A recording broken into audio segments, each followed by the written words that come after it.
Hi friends, welcome to our channel. ఇవాల్టి simple and tasty recipe వచ్చేసి spicy chicken biryani. Chicken biryani ఇలా ఇంట్లో ఉన్న వాటితోటే చాలా రుచికరంగా టేస్టీగా అచ్చం రెస్టారెంట్ స్టైల్లో లాగానే ఈజీగా ఇంట్లోనే రెడీ చేసుకోవచ్చండి. ఇక లేట్ చేయకుండా ఈ స్పైసీ చికెన్ బిర్యానీ ఎలా రెడీ చేసుకోవాలి, దాని ప్రాసెస్ ఏంటనేది చూసేద్దాము. దానికంటే ముందు ఈ చికెన్ బిర్యానీలోకి బిర్యానీ మసాలాని ఎలా రెడీ చేసుకోవాలి, దాని ప్రాసెస్ ఏంటనేది చూసేద్దాము. దాల్చిన చెక్క, మిరియాలు, అలాగే ఒక 4-5 అనాస పువ్వు, 4-5 స్టార్ ఫ్లవర్స్ అండి, గ్రీన్ కలర్లో ఉండే యాలకులు, అలాగే మరాఠీ మొగ్గ ఒక 10 వరకు తీసుకున్నాను, అలాగే బ్లాక్ ఇలాచీ ఇవి ఒక 10 తీసుకున్నాను, అలాగే అనాస పువ్వు కొంచెం అండి, ఎక్కువగా తీసుకోకూడదు, అలాగే కొంచెం జాజికాయని ఒక కాయలో ఒక పావు వంతు మాత్రమే తీసుకోవాలి, ఎక్కువ తీసుకోవద్దు. ఇప్పుడు స్టవ్ పైన బాండీ పెట్టుకొని అందులో మనం తీసుకున్న మసాలా దినుసులన్నిటిని కూడా వేసుకోవాలి. వీటిని పచ్చివాసన పోయేంత వరకు లైట్గా వేయించుకోవాలి. ఒక 3-4 ఎండుమిర్చిని వేసుకోవాలి, అలాగే 2-3 స్పూన్ల వరకు ధనియాలను వేసుకోవాలి. పావు కప్పు వరకు కూడా వేసుకోవచ్చండి. ఇవి పచ్చివాసన పోయేంత వరకు కొద్దిసేపు బాగా వేయించుకున్న తర్వాత ఇందులోనే ఒక 2-3 బిర్యానీ ఆకుల్ని కట్ చేసి వేసుకోవాలి.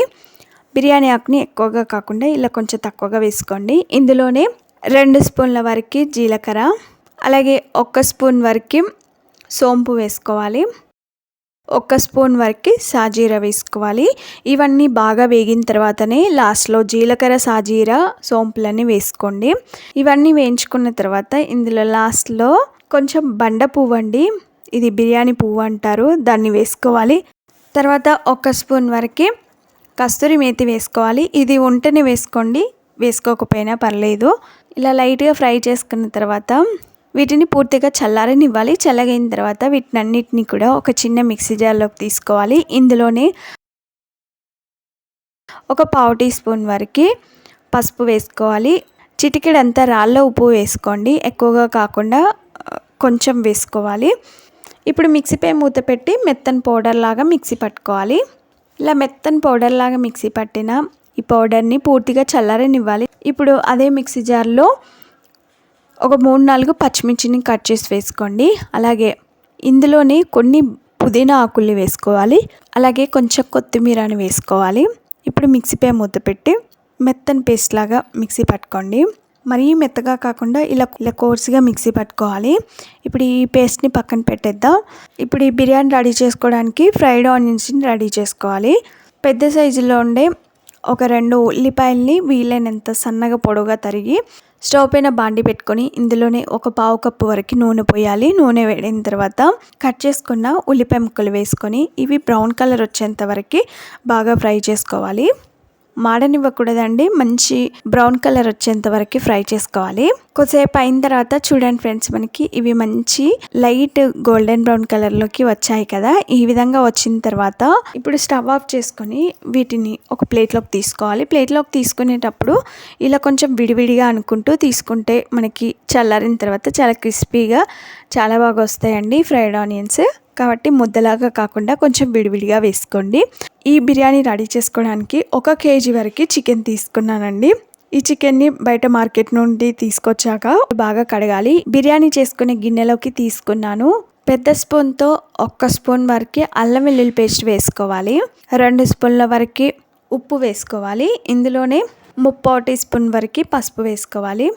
అలాగే 2 స్పూన్ల వరకు కారం వేసుకోవాలి. 1/2 టీ స్పూన్ వరకు ధనియా పౌడర్, 1 స్పూన్ వరకు బిర్యానీ మసాలా. నేను ఇక్కడ చిన్న స్పూన్తో 2 స్పూన్లు వేసాను, అంటే మొత్తం 1 స్పూన్ పడుతుంది. ఇందులోనే మనం ముందుగా మిక్సీ పట్టిన పుదీనా పేస్ట్ని వేసుకోవాలి. అలాగే నూనె పోసుకోవాలి. మనం ఫ్రైడ్ ఆనియన్స్ చేసుకున్న నూనెనే ఇందులో పోసుకోండి. ఆ నూనె ఎంత ఉంటే అంత పోసుకోండి. చిన్న స్పూన్తో 1 స్పూన్ వరకు గరం మసాలా వేసుకోవాలి, అంటే 1/2 స్పూన్ పడుతుంది. అలాగే ఒక 2-3 నిమ్మకాయల జ్యూస్ని వేరొక గిన్నెలోకి పిండుకున్న తర్వాత ఆ జ్యూస్ని కొంచెం వేసుకోండి. పావు కప్పు వరకు పెరుగు వేసుకోవాలి.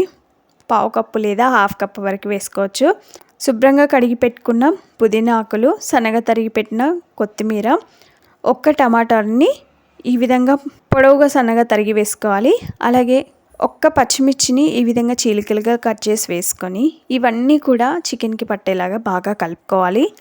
ఈ మసాలా దినుసులు ఇవన్నీ కూడా చికెన్కి పట్టేలాగా బాగా కలుపుకోండి. ఎంత బాగా కలుపుకుంటే మనకి ఫ్లేవర్లు అన్నీ కూడా చికెన్కి బాగా పడతాయి. ఫ్రైడ్ ఆనియన్స్ వేసుకోవాలి. ఫ్రైడ్ ఆనియన్స్ని అన్నిటిని కాకుండా కొన్ని పక్కన పెట్టేసి మిగతా వాటిని వేసుకోవాలి. ఫ్రైడ్ ఆనియన్స్ వేసిన తర్వాత ఒకసారి అంతా కలిసేలాగా బాగా కలుపుకోవాలి. ఇలా ఫ్రైడ్ ఆనియన్స్ వేయడం ద్వారా ఆ ఫ్లేవర్ అంతా చికెన్కి బాగా పడుతుంది. ఇప్పుడు గిన్నెపై మూత పెట్టి దీనిని ఒక హాఫ్ అన్ అవర్ పాటు మ్యారినేట్ చేసుకోవాలి. ఒక హాఫ్ అన్ అవర్ ఇలాగే ఉంచితే సరిపోతుంది. ఒక గిన్నెను తీసుకొని కేజీ చికెన్కి కేజీ రైస్ పడతాయండి.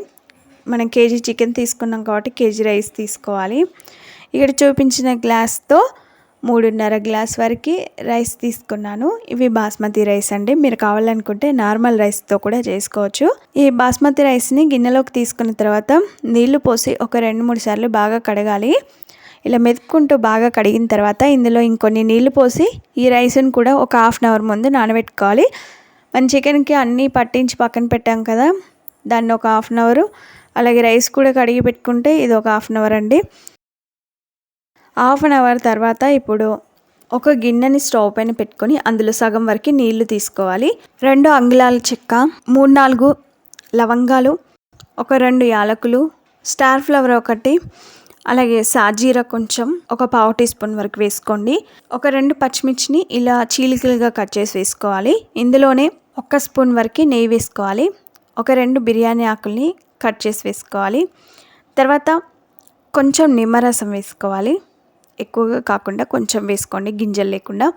అలాగే కొన్ని పుదీనా ఆకులు, రుచికి సరిపడా ఉప్పు. నేను ఇక్కడ ఈ చిన్న స్పూన్తో 2 స్పూన్లు వేసాను.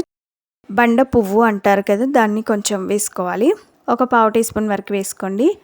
ఒకసారి అంతా కలిసేలాగా బాగా కలుపుకొని గిన్నెపై మూత పెట్టి ఈ నీళ్ళని మరిగించుకోండి.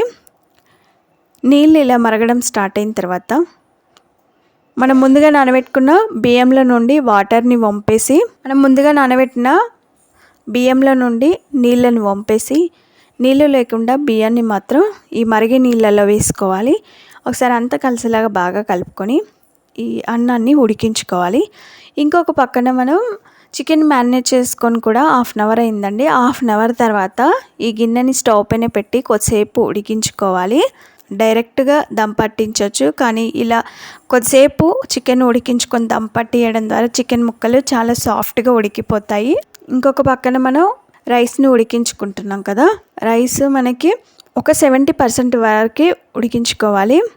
ఇలా ఒక 70% రైస్ని ఉడికించుకున్న తర్వాత ఇంకొక పక్కన మనం చికెన్ని మధ్య మధ్యలో కలుపుకుంటూ ఉడికించుకోవాలండి. మరీ ఎక్కువగా కాకుండా లైట్గా ఉడికించుకోవాలి. ఇక్కడ రైస్ కూడా 70% ఉడికిపోయింది. ఇప్పుడు ఈ రైస్ని అంతా కూడా ఒక హోల్స్ ఉన్న బౌల్లోకి తీసుకోవాలి. అందులో ఉన్న వాటర్ పోవడానికి ఇలా హోల్స్ ఉన్న బౌల్లోకి రైస్ని తీసుకున్న తర్వాత జల్లిబుట్టలోకి తీసుకున్న ఈ అన్నాన్ని మొత్తం కూడా గిన్నెలోకి తీసుకోవాలి. చికెన్ ఉన్న గిన్నెలోకి తీసుకొని ఇలా ఈక్వల్గా వచ్చేలాగా పేర్చుకున్న తర్వాత దీనిపైన కొన్ని ఫ్రైడ్ ఆనియన్స్ వేసుకోవాలి.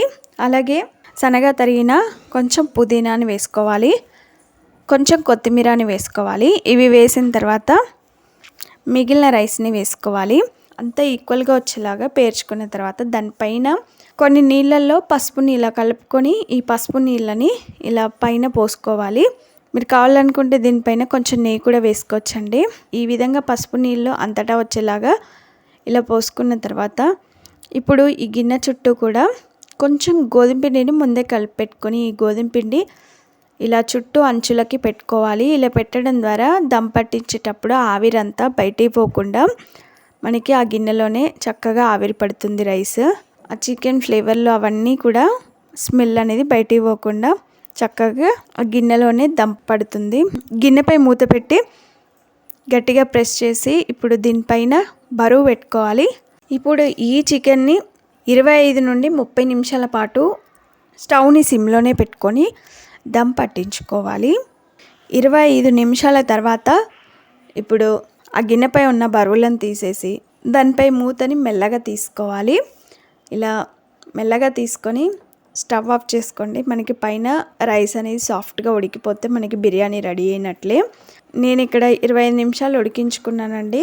మనకి రైసు సాఫ్ట్గా ఉడికిపోయింది. ఇక్కడ బిర్యానీ రెడీ అయిపోయింది. స్మెల్ కూడా వస్తుంది.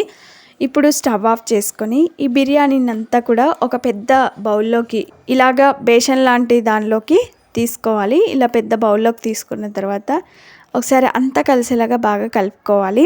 మన అడుగున చికెన్ గ్రేవీ, చికెన్ ముక్కలు ఉన్నాయి కదా, ఇవన్నీ కూడా రైస్కి పెట్టేలాగా ఒకసారి బాగా కలుపుకొని సర్వ్ చేసుకుంటే అంతేనండి. గుమగుమలాడే ఇల్లు మొత్తం అదిరిపోయే వాసనతో బిర్యానీ అయితే రెడీ అయిపోయింది. అచ్చం రెస్టారెంట్ స్టైల్లో లాగానే ఇంట్లోనే ఈజీగా రెడీ చేసుకోవచ్చండి. మీకు ఎంత బిర్యానీ కావాలనుకుంటే అంత బిర్యానీని ఈజీగా రెడీ చేసుకోవచ్చు. మరి ఈ simple and tasty biryani recipe మీకు నచ్చిందా? ఆలస్యం చేయకుండా లైక్ చేయండి. ఫ్రెండ్స్కి కానీ రిలేటివ్స్ కానీ షేర్ చేయండి. మీరు ఈ బిర్యానీ రెసిపీని తప్పక ట్రై చేయండి. మీకు ఎలా వచ్చింది, టేస్ట్ ఎలా ఉందనేది కామెంట్ చేయండి. Thanks for watching. Bye bye.